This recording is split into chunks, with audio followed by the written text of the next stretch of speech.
wao kufika hospitalini baada ya kuathirika vibaya.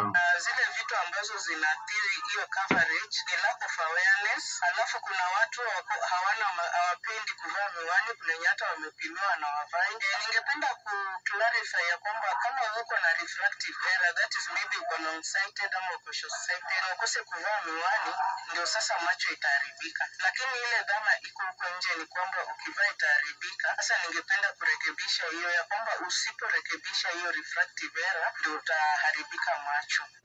Wakazi wa Nanyuki wamekuwa wakikumbwa na changamoto ya ukosefu wa maji, hali iliyosababisha changamoto za kiafya katika baadhi ya maeneo ya mji huo. Kufuatia mradi wa maji wa Nanyuki, mradi huu ambao umefikia 98% kukamilika, unaolenga kuongeza usambazaji wa maji hadi lita milioni 6 kwa kila siku ili kuweza kuikidhi mahitaji yanayoongezeka kutokana na ukuaji wa kazi wa mji wa Nanyuki.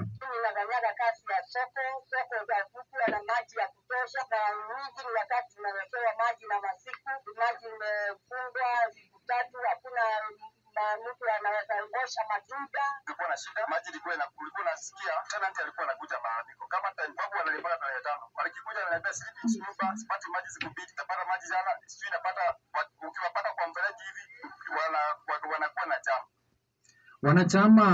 Wanachama wa chama cha ushirika wa Masai Stock Farmers wamekashifu vikali maendeleo yanayoendelea kuhusiana na mgogoro wa umiliki wa ardhi ya Kipiko, wakisema kuwa ardhi hiyo ni urithi wa mababu zao na si mali ya makundi mengine yanayodai umiliki wake.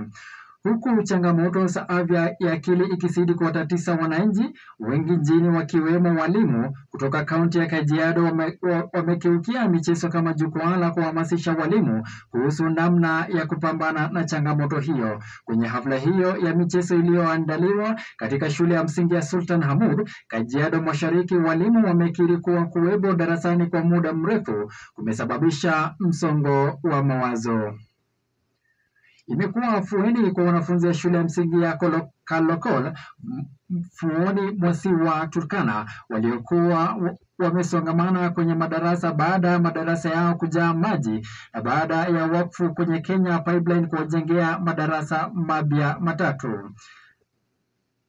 Hapa tuko na shule mbili, tuko na Kalokol Mixed Day Secondary School ambayo tulianza hapa, mimi nikiwa mwanzilishi wa hiyo shule. Tulikosa mahali pa kuweka, lakini tukaweka hapa tu kwa wakati tu wakisubiri kwenda mahali ambapo wametengewa. Alafu kuna shule moja inaitwa Natole. Natole ilikuwa kule karibu na bahari, lakini kwa sababu ya bahari kuweza ile bahari kusonga pande huu, so imeweza kuingia ndani ya hiyo shule. Hata mkienda saa hizi mtapata madarasa yapo ndani ya bahari.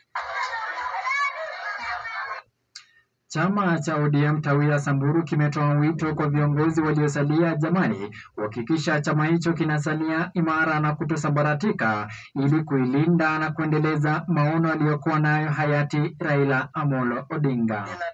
Nataka kuambia nyinyi mshikane mkono, ndio maana kama mlikuwa mnataka msiende kusambaratisha chama. Tushikane kama wana Kenya, wana ODM, na tukue pamoja. Tuwe sasa hata hiyo kifo ya Raila imefanya sisi tena tuwe na nguvu. Ile aibu ambayo itatoka ni kama hatutaendelesha chama ya ODM, ikuwe ODM vile baba alitaka. Ili tuwe next government tuweze kuunda kama ODM. Na ndio mimi najua hata kwa huko mahali atakuwa peponi mbinguni atafurahi.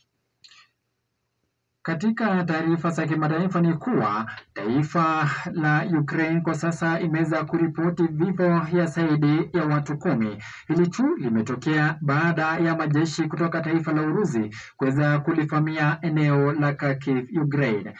Kiongozi wa taifa hilo Volodymyr Zelensky ameweza kuzungumza kuwa yupo tayari kufanya mazungumzo baina yake na kiongozi wa Urusi Vladimir Putin, huku taifa la Marekani likiongozwa na kiongozi wake Donald Trump akisema kuwa atafanya mazungumzo na Putin hivi karibuni, haijapokuwa siku ama tarehe ambapo mkutano huo utafanyika haijawekwa katika ratiba. Na kwa sasa msikilizaji, nimefika kikomo katika dawati la Wingu saa 1. Jina langu Brian Kipngeno.